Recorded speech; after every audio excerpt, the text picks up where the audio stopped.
সালাতে দোয়া কবুল হয়। সালাতে দোয়া কবুলের 3 জায়গা।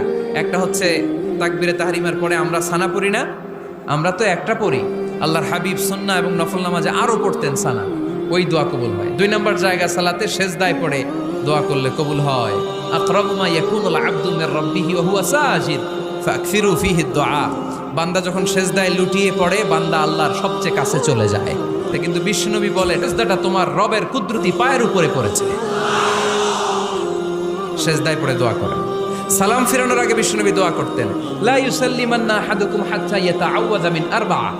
আল্লাহর হাবিব বললেন, 4 জিনিস থেকে পানাহানা আছে, আমার কোন উম্মত যেন সালাম না ফিরায়। তারা যেন পড়ে, আল্লাহুম্মা ইন্নী আউযু বিকা মিন আযাবিল কবর, আউযু বিকা মিন আযাবি জাহান্নাম, আউযু বিকা মিন ফিতনাতিল মাহইয়া ওয়াল মামাত, আউযু বিকা মিন ফিতনাতিল মাসিহিদ দাজ্জাল।